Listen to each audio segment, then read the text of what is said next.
em que nós vamos revolucionar e vamos também rediscutir, redefinir, refletir tudo aquilo que até para nós era uma verdade absoluta e agora teremos que reconstruir definições e um mundo diferente daquele que nós deixamos antes da pandemia. Mas sintam-se todos acolhidos. A faculdade, a universidade, do próprio nome, ela é composta de um universo de realidades, de pessoas, cada qual com a sua realidade, com o seu conhecimento de mundo, com seus sonhos a serem conquistados, com seus medos, com as suas desilusões e com seus sonhos, né? E para nós é muito importante, nesse momento, dar continuidade ao processo de aprendizagem. A aprendizagem se dá por duas vias, né? Tanto professor-aluno, aluno e professor. E a semana acadêmica tem muito disso. E nós podemos trazer pessoas além dos quadros dos funcionários e dos professores da faculdade, mas poder sair da caixinha, né? Poder abrir os horizontes, trazer gente nova com novos ares, oxigenar as nossas mentes, né? Então, nesse sentido, eu dou as boas-vindas a vocês, mais uma vez. Declaro aberta a semana acadêmica da Faculdade Unisociesc, em especial do curso de Direito. Agradeço os professores que me ajudaram a organizar essa semana, e aqui peço licença para nominar o professor Carlos Alberto Crispim, professor Rodrigo Sartotti, e a todos vocês que também fazem parte de outras universidades, de outras faculdades. Alguns, porventura, não puderem estar presentes em sala de aula, não estão com as suas atividades em dia. Fica o convite para participarem ao longo de toda a semana conosco e com os palestrantes aqui presentes, né?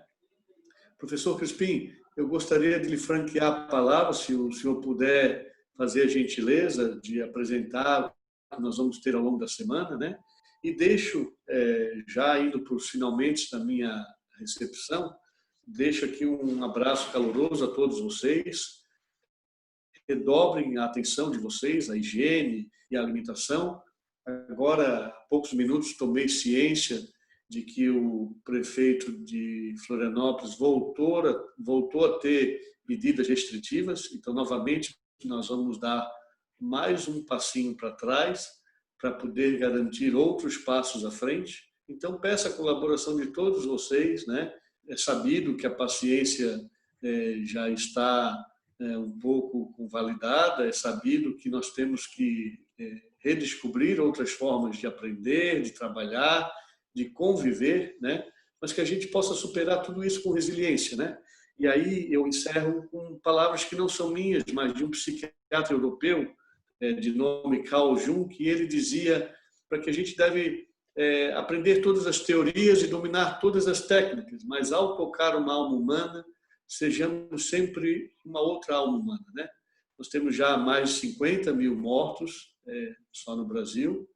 Obviamente que esse número tende a ser maior, infelizmente, e que a gente não veja apenas como um número, né? 50 mil, mas são 50 mil famílias que estão tristes, estão enlutadas. Então, vamos nos permitir a respeitar essas pessoas, essas famílias, que a gente possa fazer a nossa parte. O princípio da solidariedade, o princípio de amor ao próximo, é um princípio que nos custa caro, mas se cada um fizer a sua contribuição, nós vamos, num período mais rápido, ou talvez com mais percepção do que tem em nossa volta, conseguir seguir adiante. Professor Crispim, passo a palavra ao senhor. Sejam todos bem-vindos, hein? Então, boa noite. Boa noite a todos. Deixa eu só ver aqui, estão me ouvindo bem? Meu nome é professor Carlos Alberto Crispim, sou professor de Direito Constitucional da Unisociesc. E estamos felizes, né, satisfeitos com a temática a ser abordada nesta primeira semana acadêmica do curso de Direito da Unisociesc Continente, que apresentará a todos vocês, participantes, assuntos relevantes, tanto para o mundo jurídico quanto para a sociedade em geral, com temas específicos de disciplinas letivas e também da área de direitos humanos, que certamente irão enriquecer o conhecimento e fomentarão importantes debates durante essa semana. A primeira semana acadêmica, ela teve a organização, como o professor Gilberto já falou, organização e coordenação científica dos professores Gilberto Lopes Teixeira, coordenador do curso de Direito e professor de métodos adequados de solução de conflitos, do professor Rodrigo Sartotti, professor de Direito Penal e Teoria Geral do Direito, e minha, Carlos Alberto Crispim, professor de Direito Constitucional.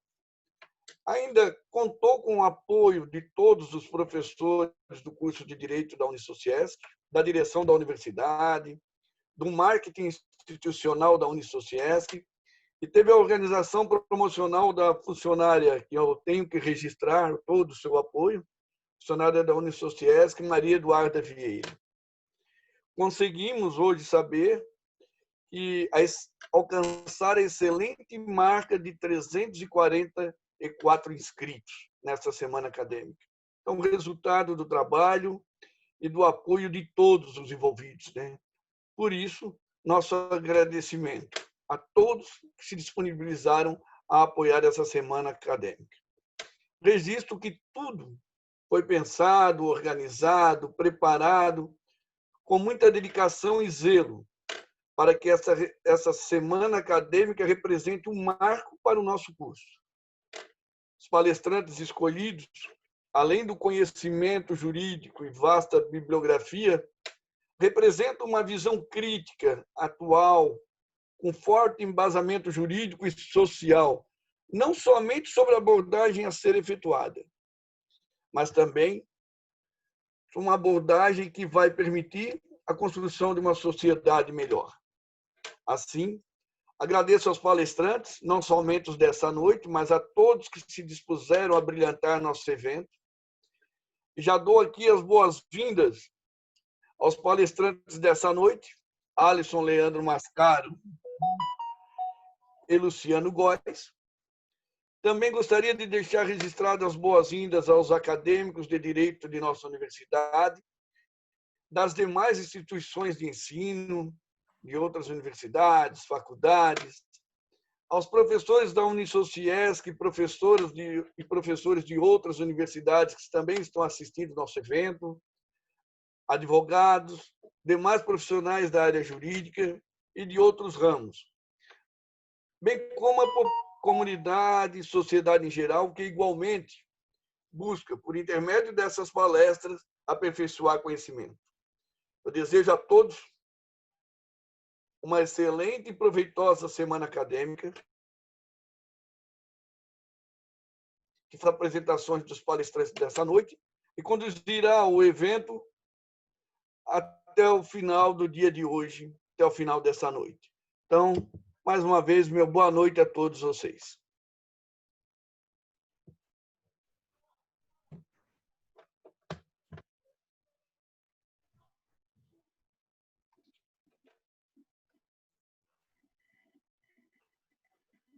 Rodrigo, com a palavra.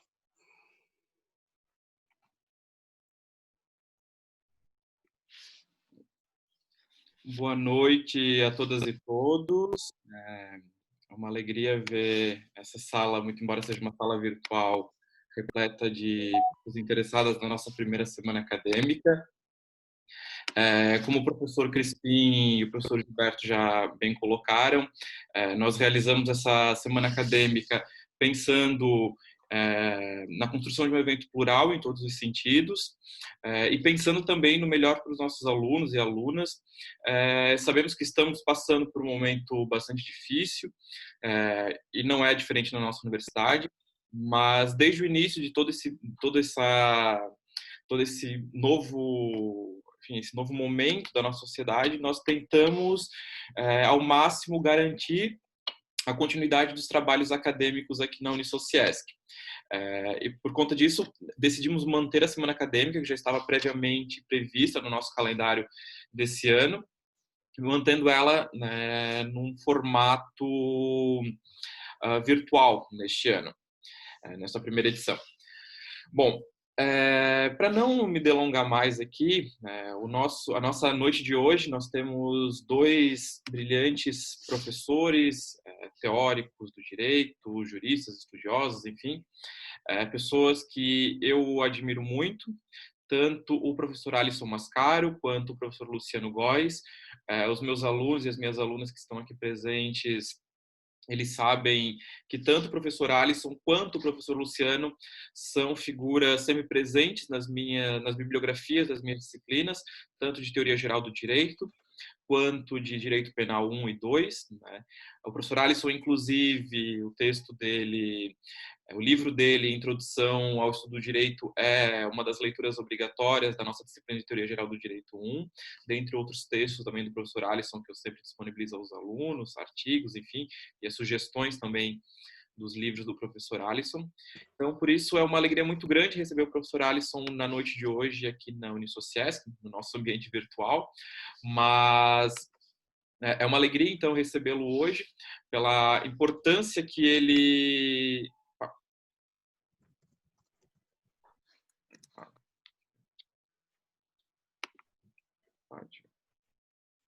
Mas pode falar, Rodrigo, acho que só compartilhou a tela. Só tivemos um problema, então, pronto, já resolvido.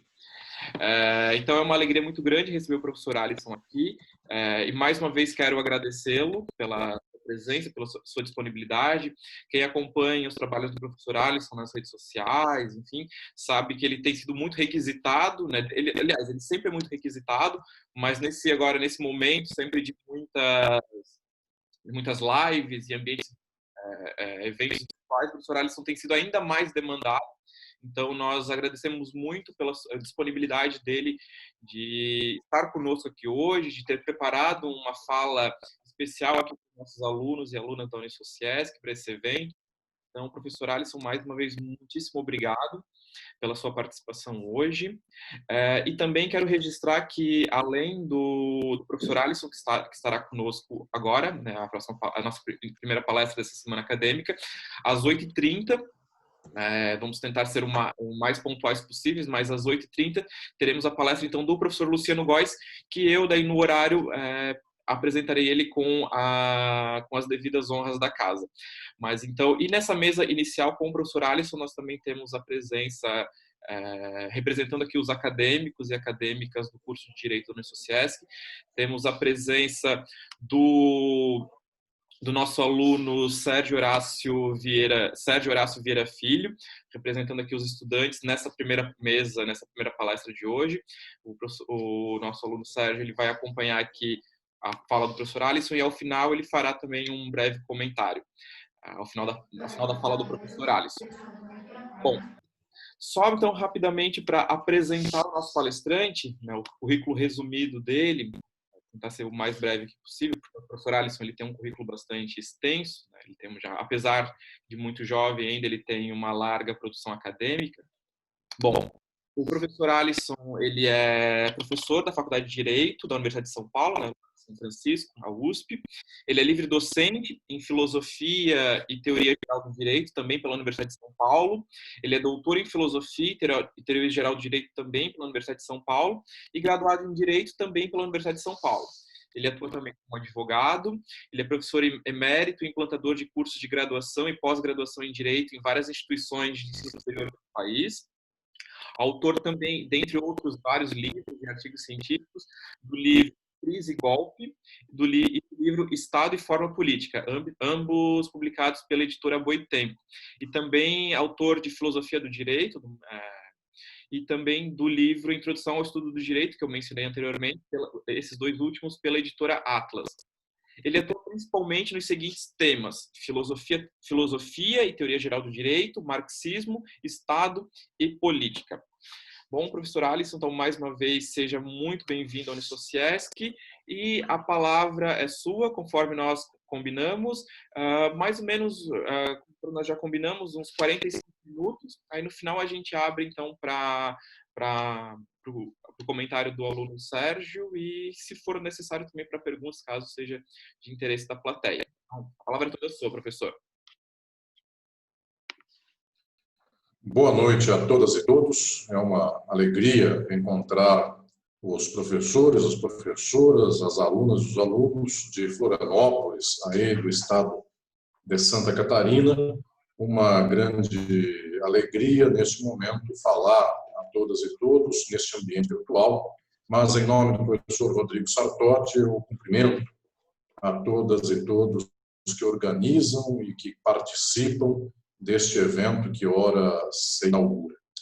Eu quero estender mais uma vez ao querido público de Santa Catarina, onde tantas vezes estive, em tantos momentos, participando e falando para tantas plateias, seja na capital, seja no interior. Eu quero mais uma vez estender aqui o meu abraço às catarinenses e aos catarinenses e dizer desta felicidade em compartilhar ideias que não são apenas para o imediato de nossa vida, mas são também para os horizontes que precisamos todas e todos construir para a nossa sociedade. Eu falo nesta noite a alunas e alunos, talvez de variados anos da própria Faculdade de Direito, mas muitas e muitos de vocês, certamente do começo da faculdade, e quero, nesta ocasião, tratar de temas centrais que desenvolvo em algumas de minhas obras, em especial no livro Introdução ao Estudo do Direito. O professor Rodrigo me deu notícia de que é uma obra utilizada aí por vossa faculdade para a bibliografia dos alunos. Quero aproveitar este ensejo, então, para tratar de questões centrais do que diz respeito àquele velho campo do conhecimento jurídico que nós chamávamos de teoria do direito. Alguns chamam a isso de teoria geral do direito, porque organiza todo o saber acerca do direito, acerca do fenômeno jurídico, busca dar qual é o delineamento, quais são as bases, quais são, portanto, as estruturas do próprio fenômeno jurídico. Esta percepção tradicional de que existe uma teoria geral do direito, isto se deve ao fato de que, historicamente, os juristas quiseram compreender, eles quiseram, inclusive, determinar qual é a base que sustenta o direito na realidade social. Esta foi a vontade mais candente, este foi o desejo mais típico do jurista em todos os tempos. Vejam, alunas e alunos que estão me acompanhando nesta noite. Quem está no começo da Faculdade de Direito tem exatamente esta pergunta para fazer, para realizar logo de início, que é a pergunta a respeito dos fundamentos do direito. Como se dá a estruturação do direito, o que sustenta o direito na realidade social. Eu quero aqui explicar como, em geral, a teoria do direito explica esta questão, para depois ensinar a todas e a todos como nós temos que observar um outro horizonte, um outro momento, uma capacidade ainda mais profunda, mais avançada de compreensão do próprio direito na realidade.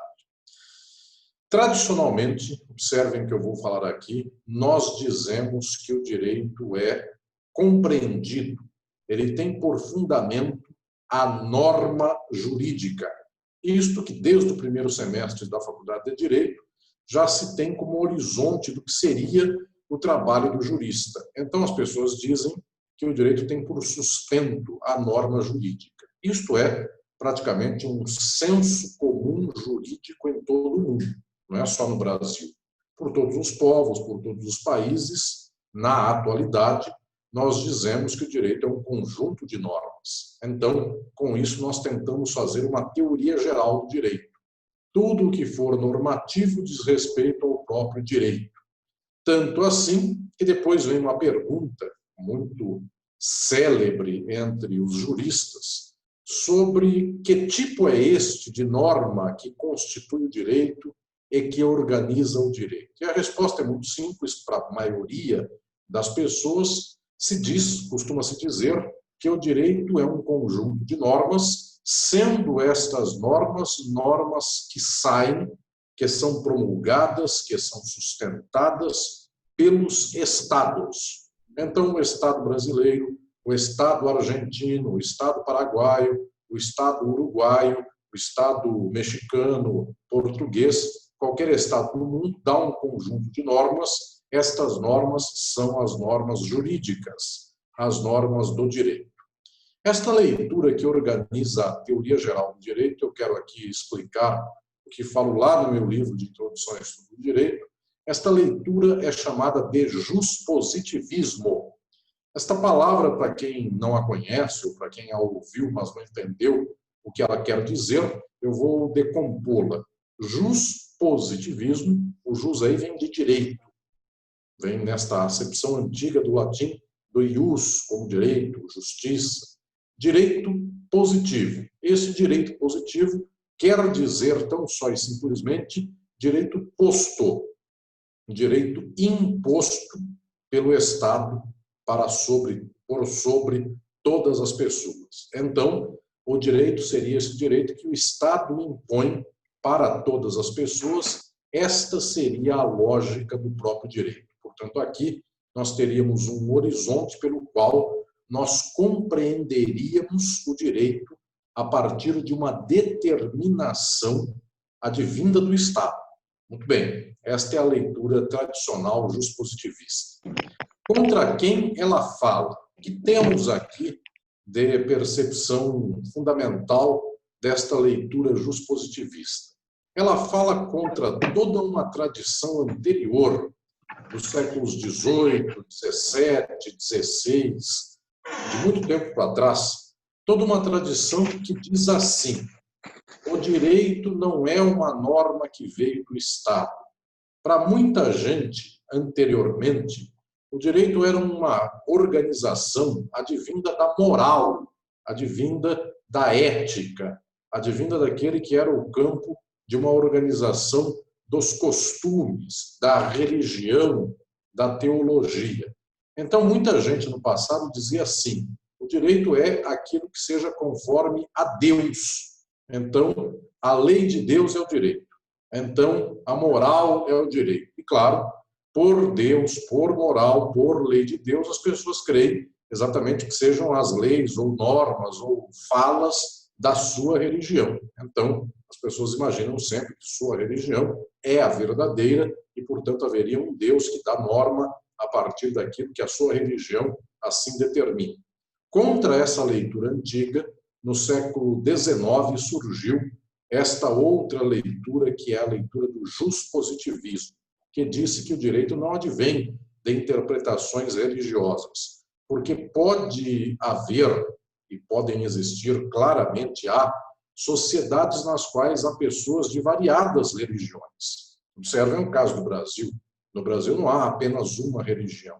E também não há somente pessoas com religião. Há pessoas também que não partilham de leituras de mundo, de narrativas de mundo, de mitologias religiosas. Então, nestas sociedades, nós diríamos que o que organiza o direito não vem a ser aqui uma certa determinação religiosa. O que organiza o direito é essencialmente a norma posta pelo Estado. Muito bem, até aqui, eventualmente, você que me acompanha, aluna ou aluno, tem notícia, sabe que esta é a forma tradicional de explicação sobre o que é o direito. No entanto, esta explicação, que é bastante tradicional, ela tem uma dificuldade científica extremamente patente. As pessoas, por mais que tentem se levantar, construir uma teoria a partir desta referência de que o direito é norma, estas pessoas têm muita dificuldade em concretizar esta explicação. Em primeiro lugar, eu começarei aqui por uma explicação em negativo. Explico também isto lá no livro Introdução ao Estudo do Direito. Em primeiro lugar, porque, por muitas vezes, o direito não é norma. E mais que isso, nós nem sequer sabemos definir corretamente o que é que quis a norma. Eu vou explicar aqui a todas e todos o que é esta concepção filosófica muito avançada sobre o problema do direito, da teoria geral do direito e da norma jurídica. Norma, por mais que nós venhamos a ler uma própria norma, ela não se apresenta no mundo dizendo assim: eu estou escrita, me sigam. Existem pessoas que leem uma norma e interpretam esta leitura em um sentido bastante diverso de outra pessoa que leu a mesma norma.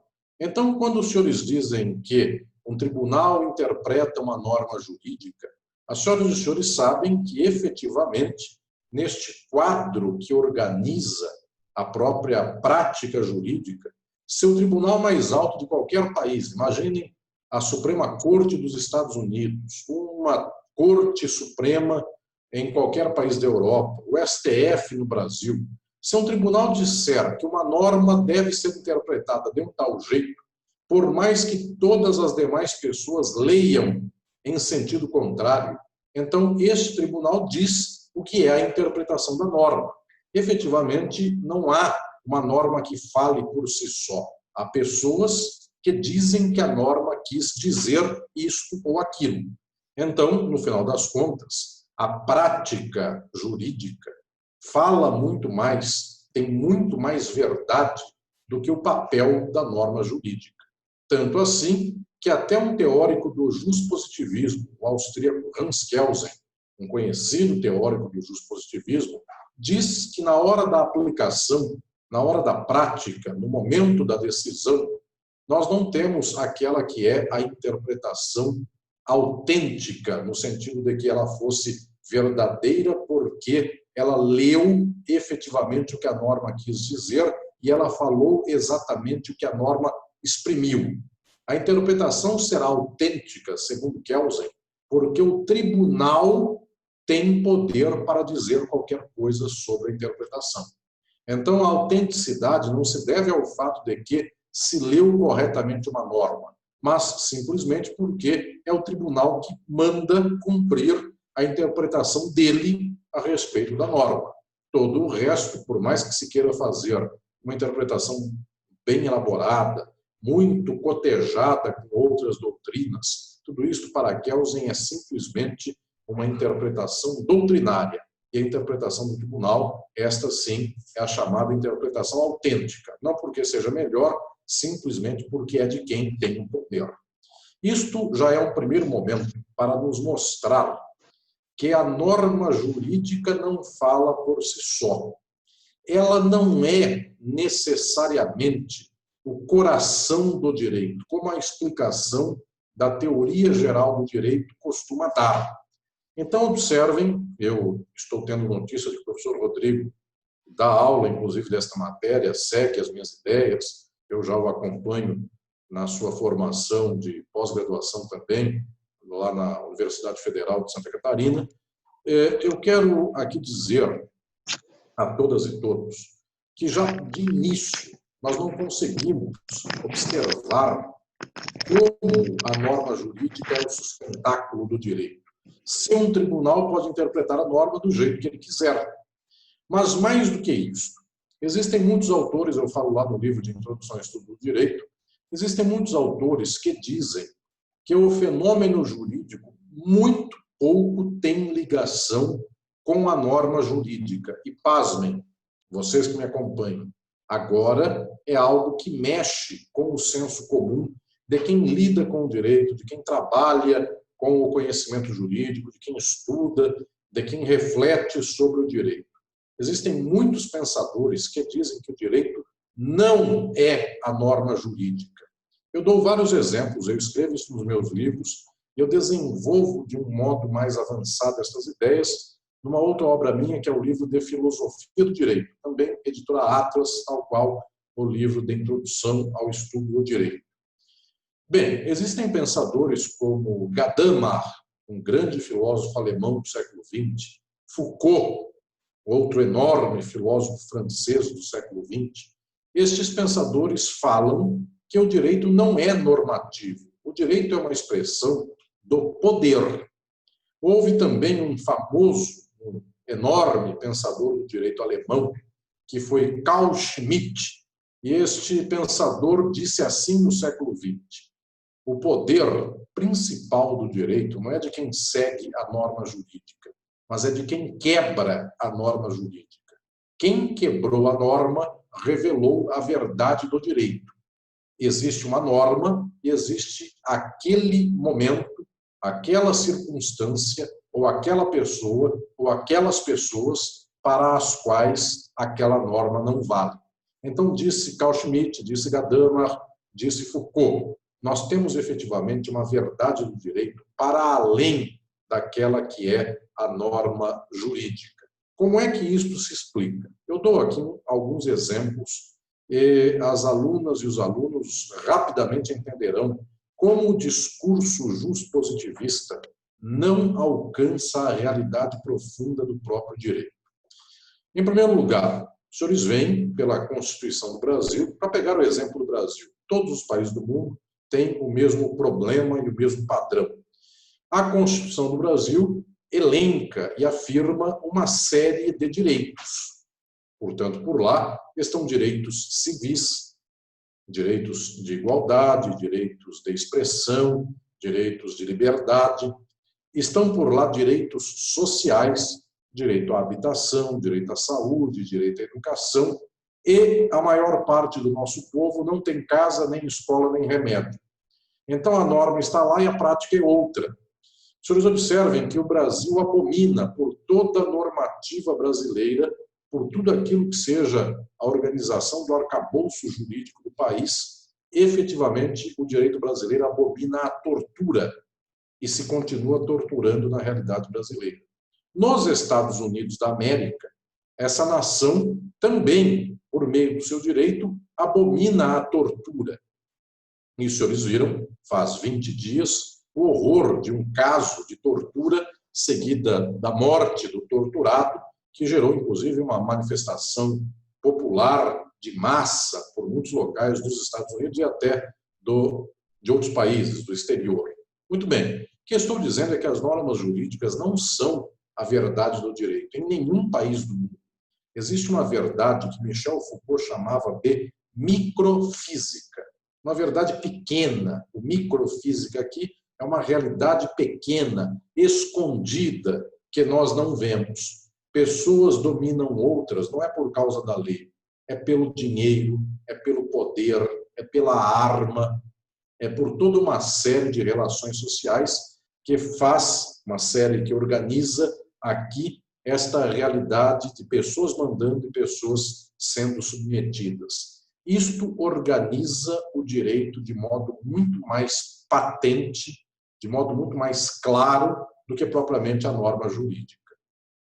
Por que estou dizendo isto aqui nesta conferência às senhoras e aos senhores de Santa Catarina?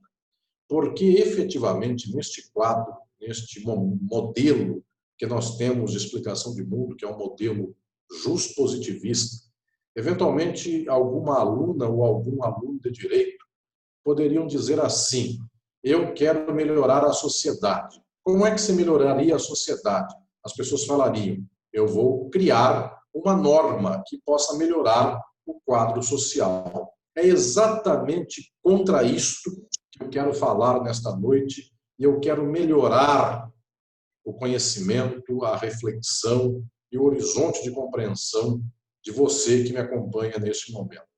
Não é mudando uma norma que nós acabamos com a tortura. A tortura é uma prática social, por mais que haja normas que impeçam a tortura, mesmo assim há tortura. Não é dizendo que as pessoas terão direito à casa, não é colocando uma norma na Constituição que então as pessoas terão casa. Efetivamente, porque tem casa ou não tem casa, devido a questões muito mais profundas, que são as questões do nível econômico da sociedade. Então, o capitalismo, o modo de produção nosso, é um regime que se organiza não distribuindo a riqueza do mundo para todas e todos. Pelo contrário, o capitalismo concentra a riqueza nas mãos de 0,1% da população população do mundo. E, por causa disso, o resto não tem propriedade. Por causa disso, alguns têm casa, outros não têm, mas a maioria das pessoas do mundo não tem os meios de produção. As pessoas trabalham e a riqueza não é das trabalhadoras e dos trabalhadores. Então, por mais que as normas venham a deem direito à casa, à saúde, isto está no plano econômico. O problema está no plano da economia e não no plano da norma jurídica. Por isso, todos os países do mundo que dão bons direitos sociais, a economia desses países, o capital, a burguesia desses países ou do exterior, não deixa aplicar essas normas. Porque, observem, vocês estão na faculdade de Direito, eventualmente quem está no primeiro ano entrou agora neste ano de 2020 na faculdade. Mas quem está no 5º ano de faculdade, no 4º ano de faculdade, no 3º ano de faculdade, há de se lembrar que 2 anos atrás, ou 3 no máximo, foi proposto e depois foi votado e promulgado um projeto normativo no Brasil de teto dos gastos a partir desses princípios constitucionais. Então, houve um teto constitucional de gastos. Faz 2 anos, no Brasil, votou-se e promulgou-se uma norma jurídica que dizia que o Brasil só pode gastar até um certo tanto com saúde. Passou daí, não é obrigado a gastar, nem pode gastar. Então, o povo que morra sem remédio, sem hospital, sem respirador ou algo assim. Vejam, quem está no 4º ou 5º ano de faculdade entrou na faculdade com norma constitucional dizendo que todos têm direito à saúde. Vocês sairão da faculdade, todas e todos sairão da faculdade, com esta norma, na prática, não valendo nada. Efetivamente, foi feito um teto constitucional de gastos. Então, não é a norma que salva. Pelo contrário, por que nós tiramos recursos do SUS? Porque, efetivamente, o capital, os empresários e as empresas, grandes empresas, têm muito interesse de que a saúde não seja pública, seja particular, porque, efetivamente, aí só terá direito à saúde não quem seja um cidadão, mas quem tenha dinheiro para pagar pelo serviço. Nos Estados Unidos, isso é uma prática recorrente. As pessoas morrem sem ir para o hospital, porque se elas puserem o pé no hospital, todo hospital é privado, a pessoa paga, depois que entrar no hospital, dívidas astronômicas, fazem estas dívidas com que esta pessoa quebre, nunca mais consiga sobreviver economicamente, porque a dívida é de R$50 mil, o equivalente a isso, em dólares, por um exame, R$400 mil por uma cirurgia de câncer, porque toda a saúde por lá é privada. Então, aqui, nós entendemos que a saúde é pública e vem sendo dilapidada, não é porque falta interpretação da norma jurídica. O direito posto, o direito positivo, quase nada impacta ou tem de importância nesse caso. É que na prática social, efetivamente, quem manda, quem tem o poder, faz com que a interpretação da norma seja do seu modo.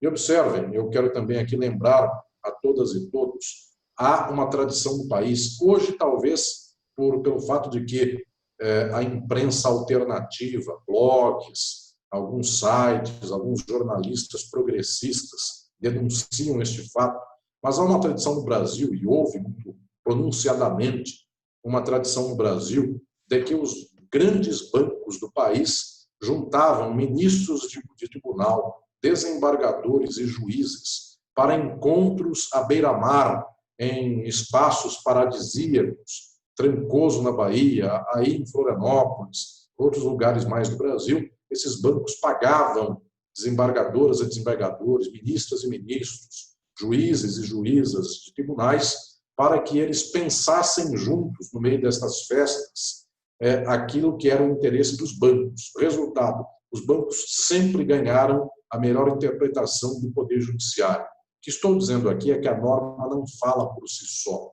A verdade do direito não é uma verdade normativa. Tem muito mais coisa a fundo nesta leitura.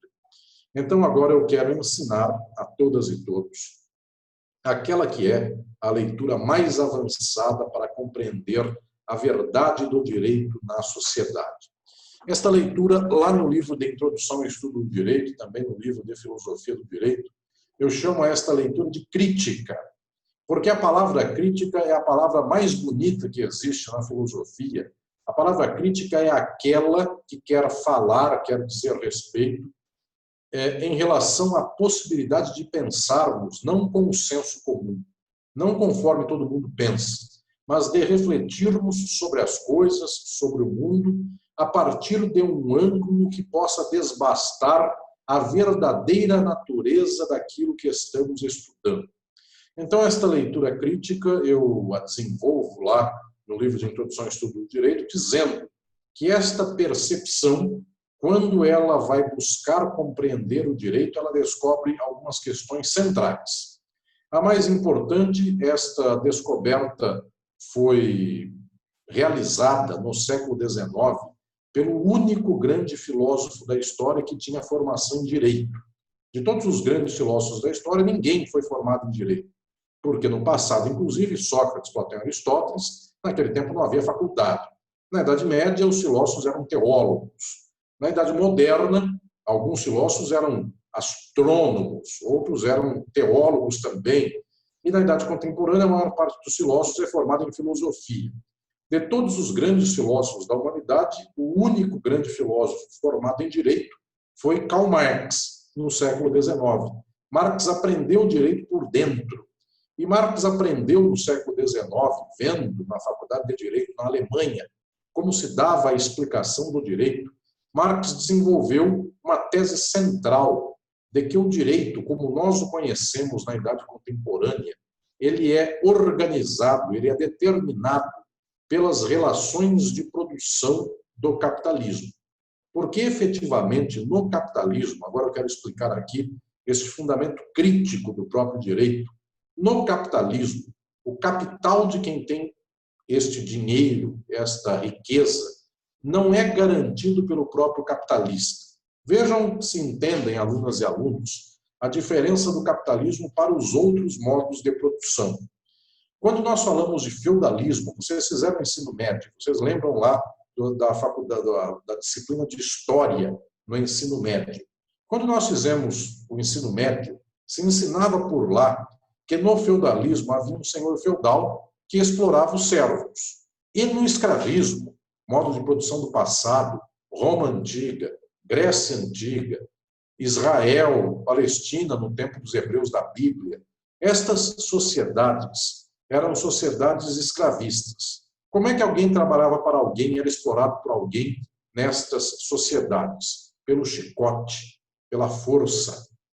Um senhor de escravos escravizava outra pessoa porque tinha mais poder, mais força e dominava a outra. Então, efetivamente, esta era a organização do poder no passado. Na Idade Média, o servo se submetia totalmente à vontade do senhor feudal. O capitalismo é diferente. Agora entendam o que eu vou falar aqui. No capitalismo, cada trabalhadora e cada trabalhador, se você que está me escutando trabalha em algum lugar, nenhum dono dos meios de produção chicoteou você para que você acordasse de manhã e trabalhasse para aquela pessoa. Você assinou um contrato com o empresário, com o capitalista. Então, Marx percebeu que o capitalismo tem uma diferença em relação aos outros modos de produção. No capitalismo, a exploração é jurídica, porque o explorador e o explorado, ambos, passam a ser sujeitos de direito. Claro, um tem o capital, o outro não tem. Por isso, aquele ou aquela que não tem, para fazer contrato com quem tem o capital, ele só tem uma coisa a vender. Esta coisa que a pessoa tem a vender é a força de trabalho. Enquanto o capitalista consegue comprar a força de trabalho, lucrar em cima do trabalho de alguém e efetivamente, então, explorar, acumular a partir desse contrato de trabalho. Isto é, este é o coração do modelo capitalista de relação social. Esse modelo é jurídico. E para que seja jurídico, agora vai a descoberta central de toda a tradição crítica, desde Marx até os dias de hoje. A descoberta central é de que existe neste coração do direito uma associação com esta forma de organização social que é a forma da mercadoria. No dia em que tudo passa a ser comprado e vendido e vira mercadoria, então, para este dia, quem não tem dinheiro precisa vender força de trabalho. Observem, a trabalhadora e o trabalhador passam a ser sujeitos de direito. No feudalismo e no escravismo não eram assim. No feudalismo, a trabalhadora e o trabalhador eram sujeitos ao senhor, mas não sujeitos pelo direito, sujeitos pelo chicote. No escravismo, sujeitos pelo chicote. No capitalismo, não é mais sujeito pelo chicote, é sujeito pelo contrato de trabalho. Diz o capitalista: eu contratei você, você trabalha para mim porque quis. Então, se você declarou que quer ser explorada por mim, é do jeito que eu quero. Este é o contrato de trabalho. Agora eu vou explicar a vocês, alunas e alunos, qual é o segredo, qual é o coração do direito, então. As pessoas são totalmente desiguais. Eu não preciso nem explicar isso. Existe pobreza, miséria. Você que está me ouvindo deve conhecer uma pessoa pobre na vida. Eventualmente você é pobre, você sofreu em algum momento na vida, paga, sofre para pagar a faculdade, luta na vida. Muito bem. E tem gente que luta muito mais ainda. O que estou dizendo aqui é que efetivamente as pessoas são desiguais. Tem gente que tem toda a facilidade da vida. Tem gente que o pai deu para ela 3 carros, 5 casas, coisas mais. Isso é pouco para quem é capitalista. Tem gente que não tem o dinheiro para pagar o aluguel de um casebre. As pessoas são desiguais. Mas qual é a forma pela qual o direito organiza esta desigualdade?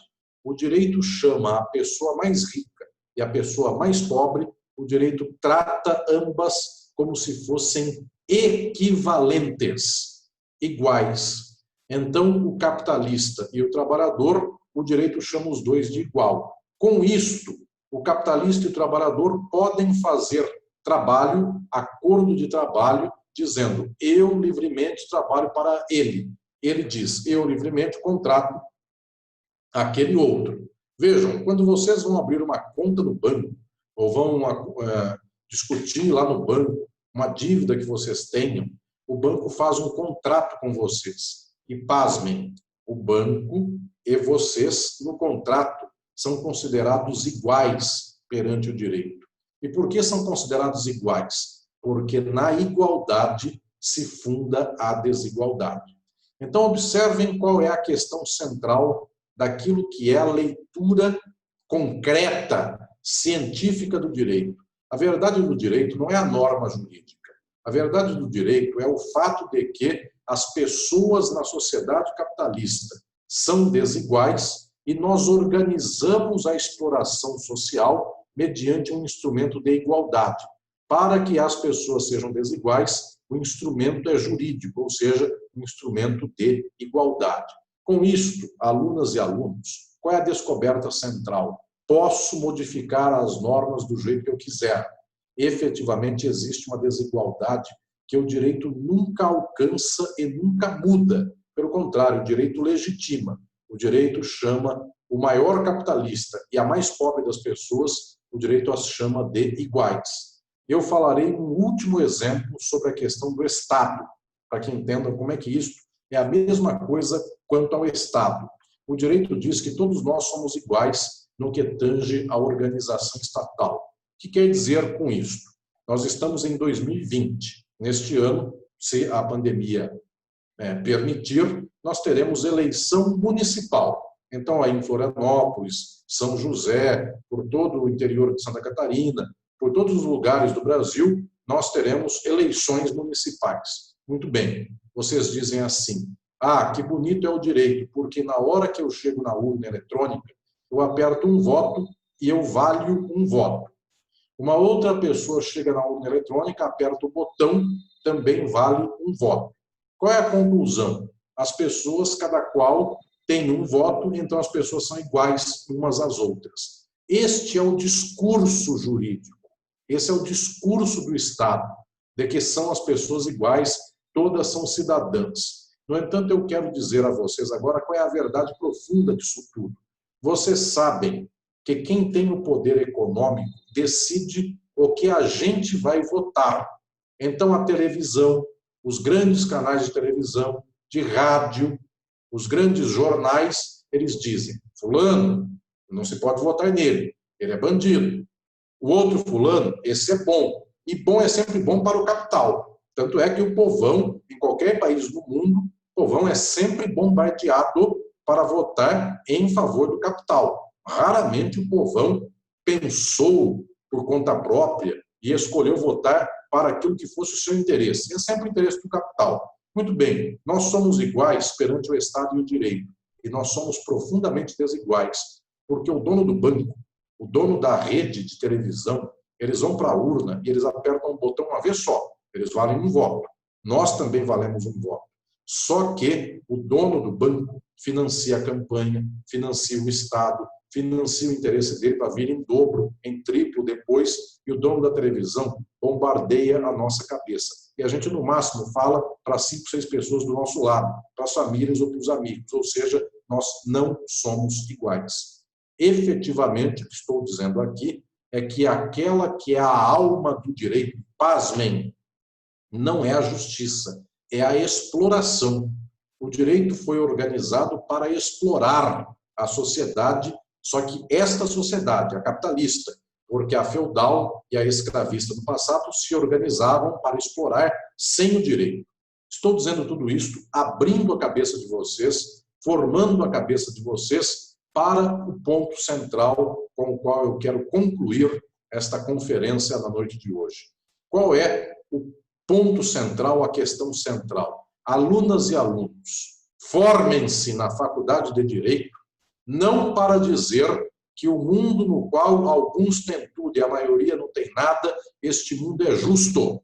Este mundo pode até ser jurídico, pode até ter normas que legitimem esta realidade, mas lutem para transformá-la.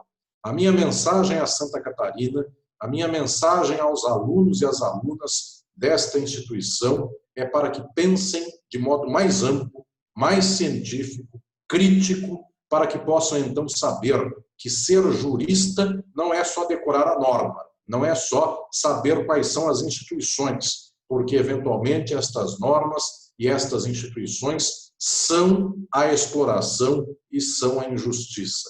O grande jurista, a grande jurista, é aquela pessoa que sabe como funciona o seu tempo, mas sabe para transformá-lo. Muito obrigado.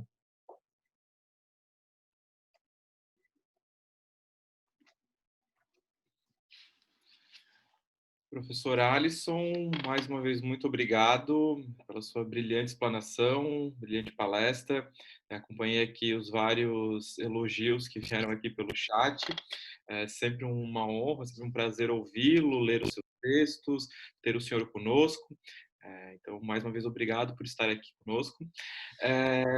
Vou passar a palavra agora ao nosso representante dos estudantes na palestra de hoje, o aluno Sérgio, que é nosso acadêmico, foi meu aluno de Teoria Geral do Direito, foi meu aluno de Direito Penal 1, foi meu aluno de Direito Penal, está sendo meu aluno de Direito Penal 2, ou seja, já está saturado de mim, mas gostaria então de passar a palavra ao Sérgio, que ele tem um questionamento ao professor Alisson, né? O Sérgio é um leitor do professor Alisson também, e também quem tiver interesse em fazer alguma pergunta pode mandar aqui pelo chat, que eu vou questionando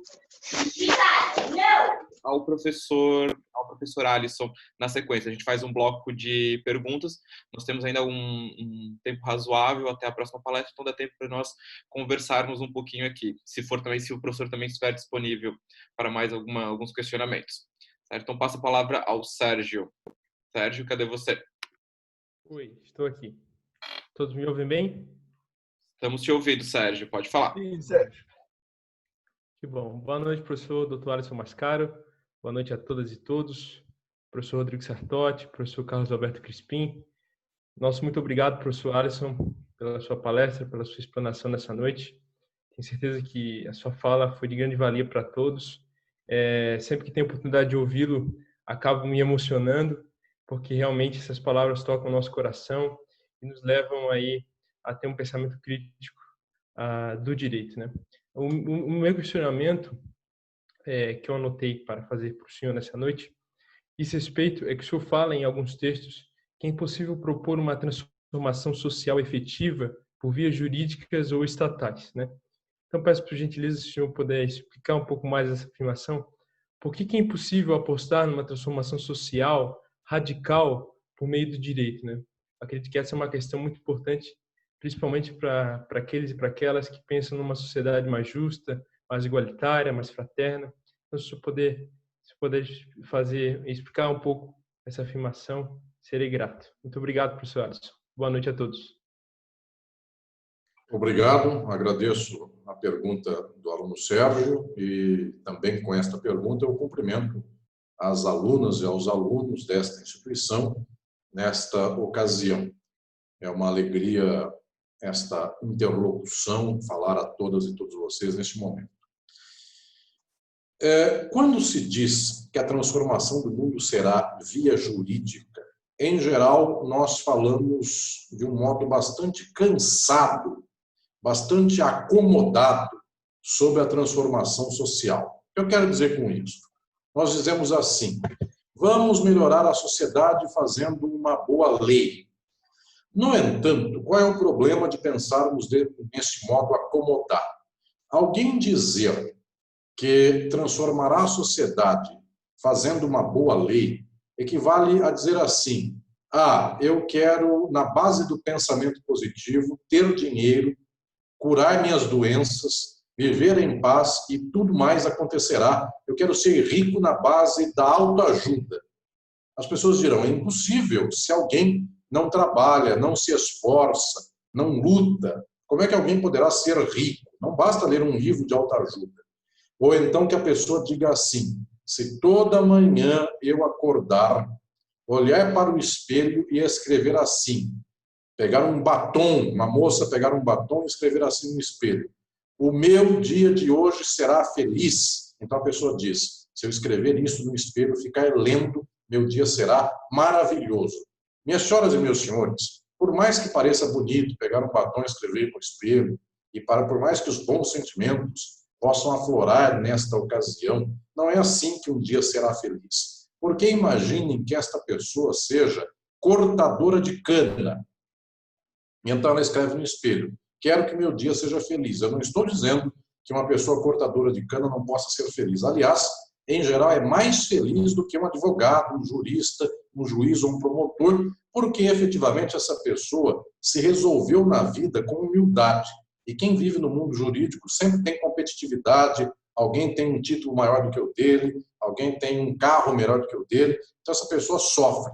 Saibam, alunas e alunos, eu sou professor da USP, tenho alunos por todo o Brasil, o professor Rodrigo, que me apresentou neste momento, me conhece de tantas palestras que eu dei aí em Santa Catarina, eu examinei a banca dele de mestrado, não foi isso, Rodrigo? Eu tive junto dessa sua caminhada acadêmica. Eu conheço muito o pessoal do direito, tirando as exceções que sempre existem, e vejo que pelo perfil que vocês, professores, organizaram para esta Semana Jurídica, vocês são exceção, mas tirando as exceções que há, existe a regra. E qual é a regra? O jurista é uma pessoa muito mal formada em termos psicológicos, psicanalíticos, precisa dar carteirada, as pessoas precisam chamar a outra de doutor, enfim, então precisam aqui de títulos, de pompa, excelência. Então, a cortadora de cana é uma pessoa melhor. Efetivamente, essa pessoa vive mais feliz. Mas estou dizendo que ela gostaria de ser feliz naquele dia, porque ela queria ter dinheiro para comprar um remédio, porque ela tem que fazer uma cirurgia. E não é escrevendo com batom no espelhinho da casa dela que ela vai conseguir esse remédio ou esse dinheiro. E, efetivamente, ela conseguiria o remédio para curar a sua doença se a saúde for pública. Porque se a saúde for pública, cortador de cana e jurista conseguem um remédio. Então, o que eu estou dizendo é que o problema é o modo de organizar a riqueza na sociedade, que é o modo capitalista. Quem tem dinheiro compra, quem não tem morre de fome ou morre de doença. O problema central para transformarmos o mundo não é fazermos uma norma, é modificarmos as estruturas sociais. Porque se eu disser assim numa norma, todos terão direito à saúde, aí eu vou falar que bonito que é esta transformação mediante norma jurídica, porque agora a cortadora de cana, se ficar doente, ela terá remédio e terá hospital. Então, vocês podem dizer assim, alunas e alunos, nossa, vamos lutar, vamos juntar a Unisociesc com as outras faculdades de Direito de Santa Catarina, do Brasil. Vamos fazer uma luta pelos centros acadêmicos para colocar uma norma no ordenamento jurídico do país que fale assim, todos terão direito à saúde, porque aí a cortadora de cana vai ter remédio para a sua doença. Alunas e alunos, nem percam seu tempo. Sabe por quê? Porque esta norma já existe. Já está na Constituição Federal. E nada acontece com isso. E, pelo contrário, ao invés de estarmos melhorando a saúde, nós estamos piorando. A educação do Brasil, ao invés de estar melhorando, nós estamos piorando. Este ministro da Fazenda, da Economia, declarou outro dia que ele quer aproveitar a pandemia para passar um trator por cima de todas as proteções econômicas do país, quebrar os direitos sociais. Nós não estamos melhorando, nós estamos piorando. Então, efetivamente, não é a norma jurídica que garante. Vejam, existem normas que garantem o meio ambiente. Vocês viram outro dia o ministro do Meio Ambiente falar a mesma coisa. Vamos passar a boiada para destruir toda a proteção ambiental. Então, não é o direito que protege o meio ambiente. Quem protege o meio ambiente é o povo, em luta, dizendo assim, esta terra vai ser preservada. Não é para queimar e fazer pasto.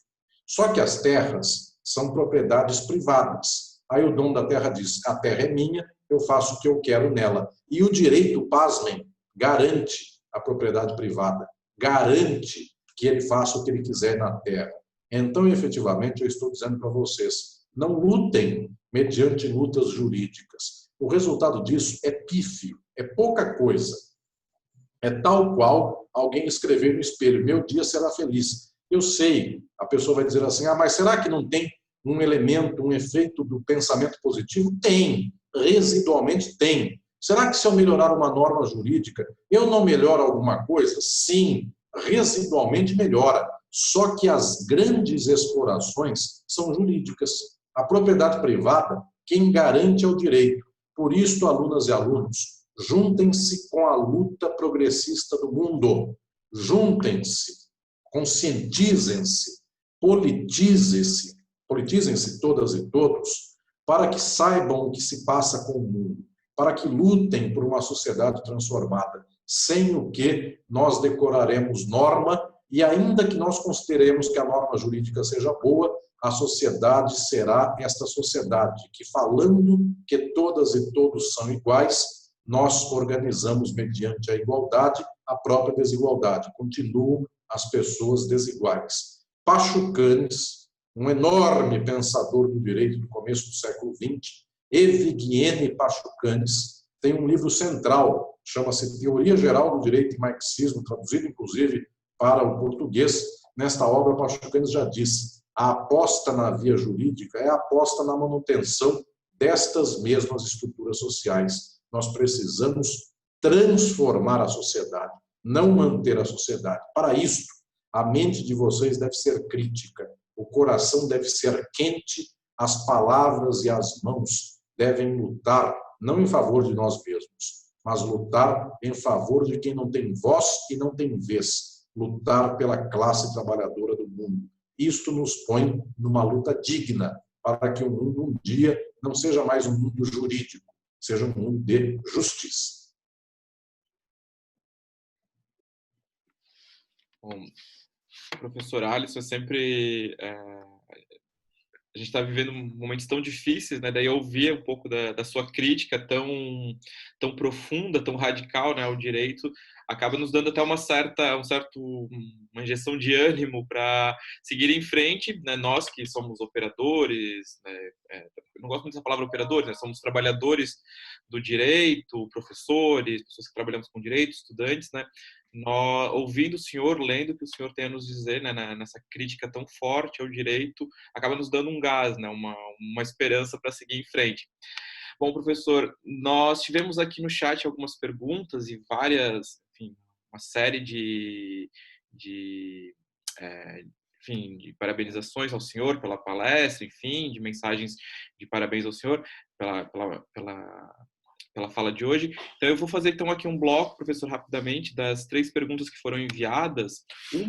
A primeira até o senhor, de certo modo, tanto quanto já iniciou a resposta dela, que é a pergunta do Anderson Guimarães, que perguntou para o senhor, né, professor Alisson, diante da sua fala, qual a sua opinião em relação à obra de Pachucanes e os dias atuais, direito e capitalismo?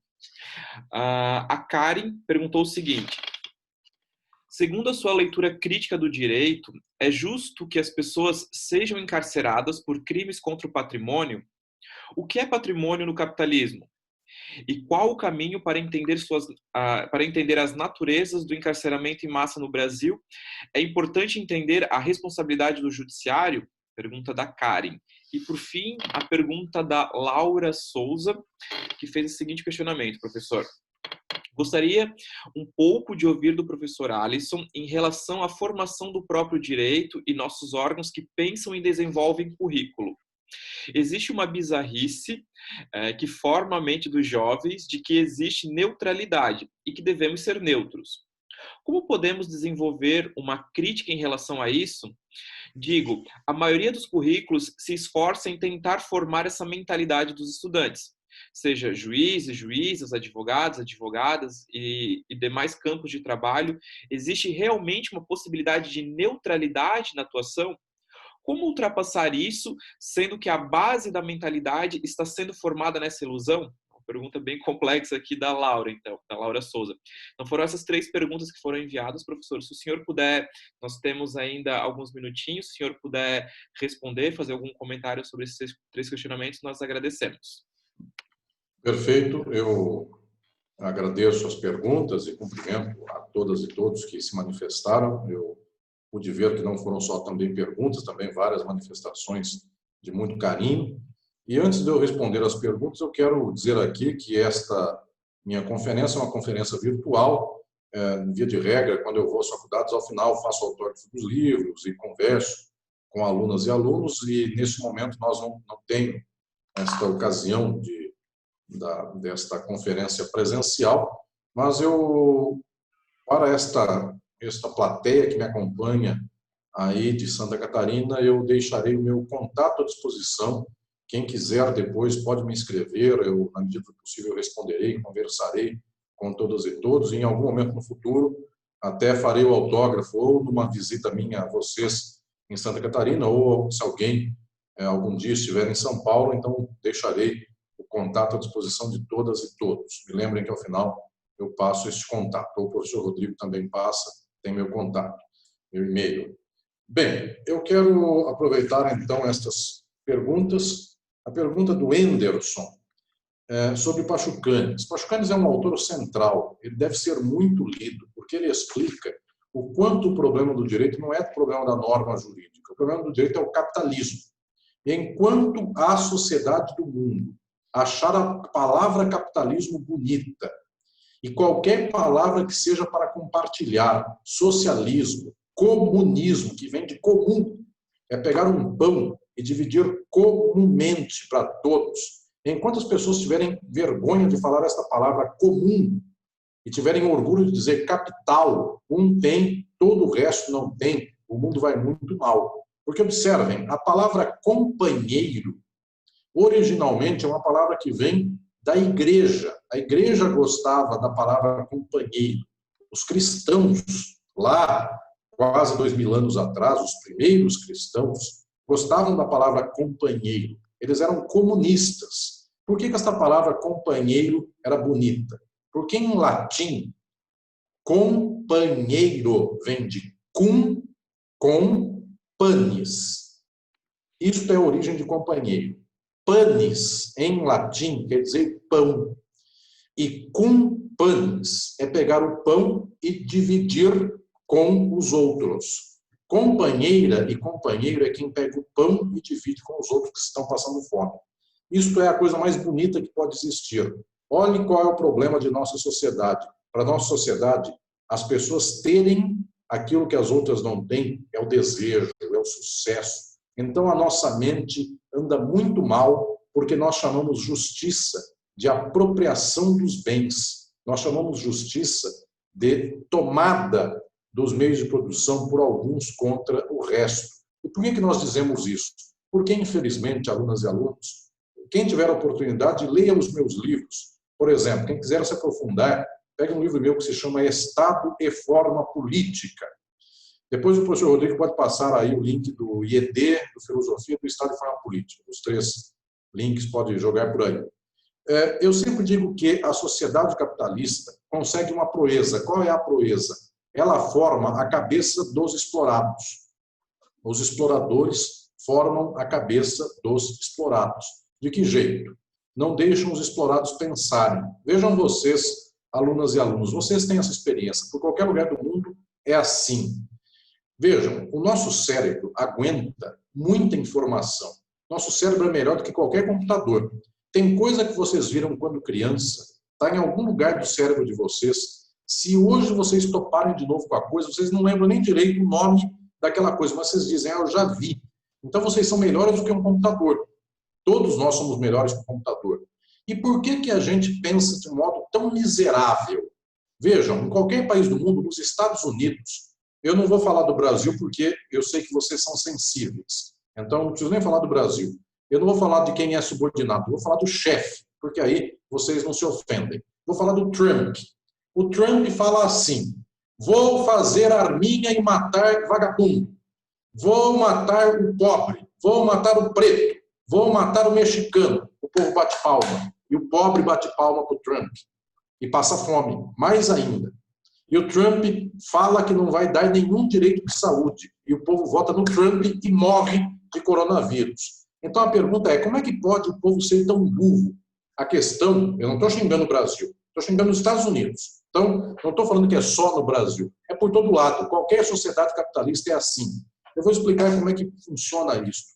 É porque o nosso cérebro tem tanta capacidade que, para que nós não pensemos a verdade, as pessoas, então, são bombardeadas com coisas ilusórias. Fofoca, liguem a televisão agora, tem novela, tem jornal que fica contando que a moça foi morta com 14 tiros e o namorado dela fez tal coisa. Então é um enredo de jornal que se espreme e sai sangue. A pessoa fica 3 semanas sabendo do caso da moça que morreu, não sei o que mais. E a pessoa não sabe nada de economia, porque ninguém ensina. E a pessoa fica sabendo de detalhes de rede social, que a fulana separou, que o outro traiu, qualquer coisa assim. Então a gente tem a mente cheia de informações, só que são as informações mais inúteis.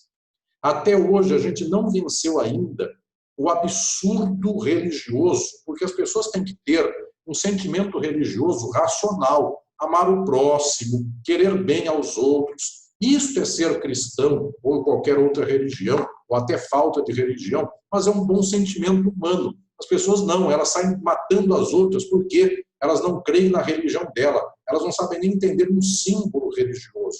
Então a gente precisa melhorar o povo. E por que não melhora? Porque o capitalismo consegue explorar mantendo o povo nessa condição. Então, para Chucanes é fundamental, Anderson. Pergunta da Karen e pergunta da Laura. Eu vou começar pela Laura, do currículo jurídico. Por que esta pergunta se junta com a outra? Porque, então, a sociedade capitalista não quer que as pessoas façam faculdade. Vejam, nestes anos atuais do Brasil, não está aumentando o número de gente na faculdade. 10 anos atrás, estava aumentando o número de pessoas na faculdade. A mãe e o pai nunca entraram numa faculdade, a filha ou o filho entraram. Houve inclusão, havia ProUni, FIES, aumentava o número de faculdades. Hoje está diminuindo. Por quê? Porque não gostam que as pessoas pensem. Só que, agora vem mais um detalhe, um dos cursos que mais se abriu no Brasil é o de Direito. Por quê? Porque esse curso é inofensivo. Esse curso, entendo o que eu vou dizer, só forma gente com a cabeça que não consegue pensar criticamente. Tirando vocês, tirando as exceções, por todo lado tem exceção, a regra é que o aluno de Direito seja um aluno muito conservador. Ele entra acreditando que ele tem que defender o rico contra o pobre, ele tem orgulho de puxar saco do poder judiciário, ele tem orgulho de ser amigo de quem tem a arma na mão, ele não quer lutar pelo pobre, pelo miserável, pelo injustiçado. Então, o curso de Direito, a pergunta da Laura, eu quero lembrar, o currículo jurídico é feito para defender o capital.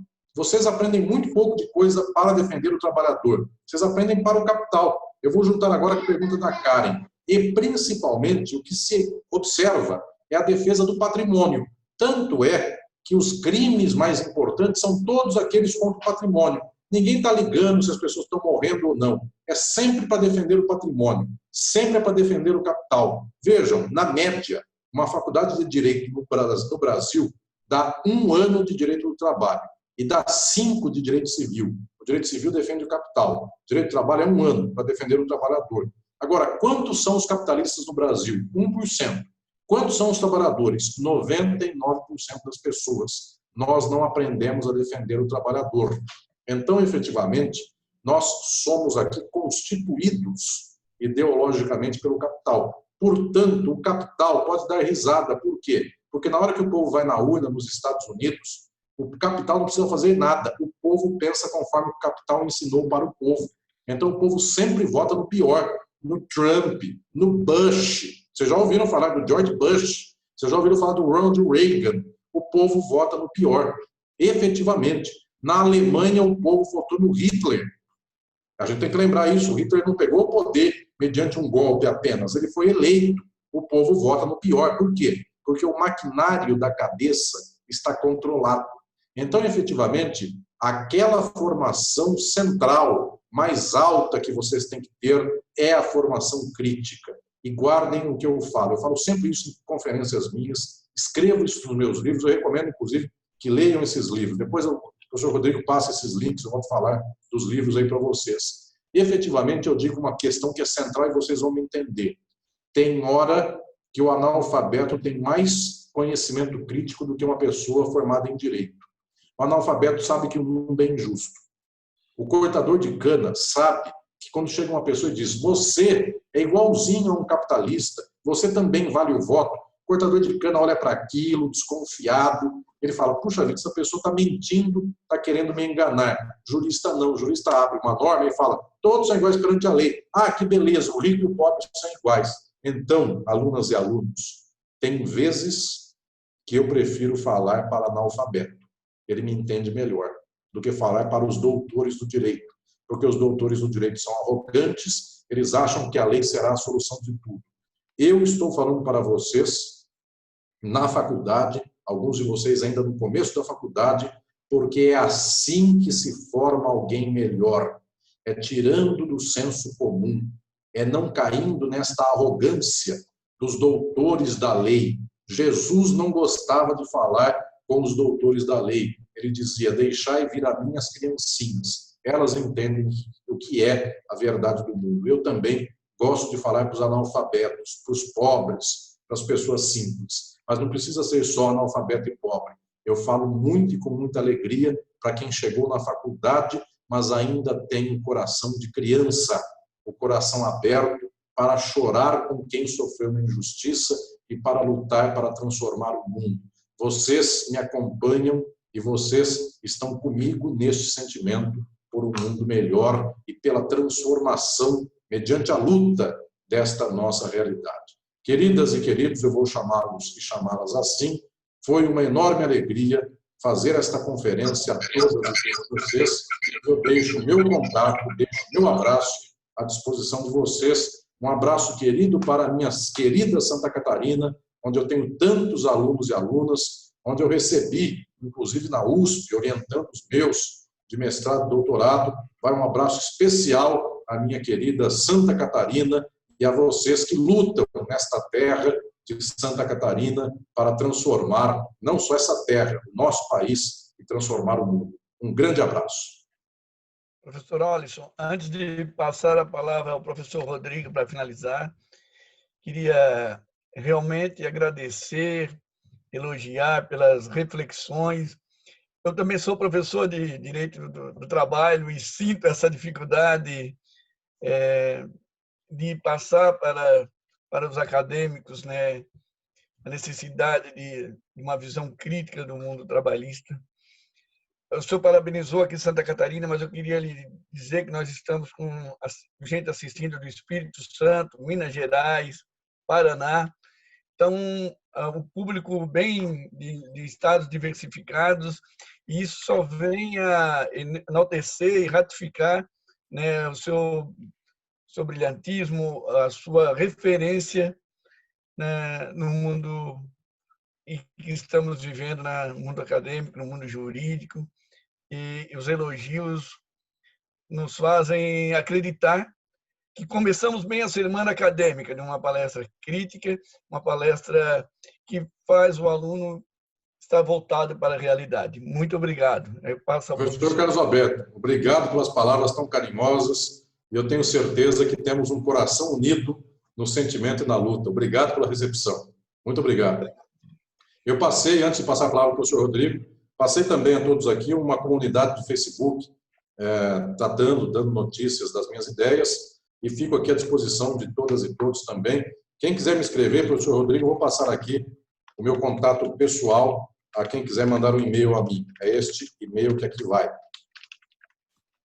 Professor Alisson, mais uma vez, muito obrigado pela sua participação hoje, pela sua disponibilidade em estar conosco, né? Eu sei da sua agenda, dos seus compromissos, enfim, o senhor está sempre na ativa, na lida acadêmica, escrevendo, dando palestras, dando cursos, mesmo agora nesse momento de isolamento social, sei que o senhor continua muito ativo, e mesmo assim o senhor tirou um tempo para estar conosco aqui. Espero que futuramente o senhor possa estar conosco mais uma vez aqui em Florianópolis, aqui também na Unisociesc. Eu sei que o senhor já esteve na Unisociesc de Joinville, em outras oportunidades. Estive em Joinville, com os alunos do professor Moisés Soares, lá do Joinville. Exatamente. Queridos alunos.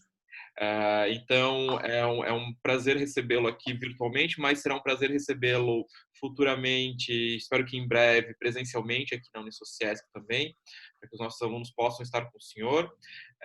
Reitero o pedido do professor Alisson, e é um pedido que eu faço também, quem quiser abrir um pouco a mente e no estudo do direito e pensar o direito de uma maneira mais crítica, os livros do professor Alisson são essenciais. O professor Alisson hoje é uma referência no Brasil, não só no Brasil, mas no exterior também. O professor Alisson, os livros dele são publicados em outros idiomas. Recentemente teve, agora me fugiu a memória, professor, mas teve um livro seu que eu vi que foi publicado na Argentina, uma importante editora da Argentina. Então, o professor Alisson é um professor que é lido muito, não só no Brasil, mas também no exterior, no mundo hispânico, em universidades da Europa, nos Estados Unidos, enfim, é um professor muito celebrado e por isso é uma honra tê-lo aqui conosco na Unisociesc. Então, reitero que vocês procurem os livros do professor Alisson, leiam os textos do professor Alisson, aos meus alunos que depois quiserem indicações, além daquelas indicações que eu já faço na bibliografia, tanto na bibliografia obrigatória quanto na bibliografia complementar das minhas disciplinas, mas que quiserem outras referências do professor Alisson, me procurem, os meus alunos. Quem também for meu aluno, também estou sempre à disposição para indicar os textos do professor Alisson. E, enfim, professor, agradeço mais uma vez ao senhor, agradeço também porque o senhor foi extremamente britânico aqui com o horário, o senhor sempre muito elegante em todas as suas explanações, o senhor se manteve fiel aqui ao horário. Então, dentro de alguns minutos também iniciaremos a nossa próxima palestra. Enfim, professor, mais uma vez obrigado e foi um prazer, foi uma alegria enorme ouvi-lo mais uma vez na noite de hoje. Eu quero agradecer ao Rodrigo, cumprimentá-lo e cumprimentar ao professor Carlos Alberto e todas e todos que nos acompanham. Estou vendo aí quanta gente do Brasil está acompanhando esta palestra, esta conferência da noite de hoje. Tive a ocasião agora aqui já de passar, mediante o chat, o meu e-mail pessoal, então posso continuar depois desta conversa mediante e-mail com vocês, meus alunos. E terei gosto, então, no futuro, professor Rodrigo, professor Carlos Alberto e todas e todos, de futuramente estar em Santa Catarina, dando uma conferência a vocês. Aí vocês organizam uma festa aí desses alunos que me acompanharam, das alunas e dos alunos. Vocês organizam uma festa para mim, para celebrarmos juntos aí em Florianópolis. Então, fica já esta ideia, esse horizonte no ar. Quem sabe, no fim da quarentena, este ano ainda, o ano que vem, nós nos vemos pessoalmente. Um abraço muito especial a todas e todos vocês, da minha querida Santa Catarina, e meus alunos e alunas e todos e todas que me acompanharam nesta conferência por todo o Brasil. vai um abraço muito especial a todas e todos. Boa noite. Boa noite, professor. Obrigado.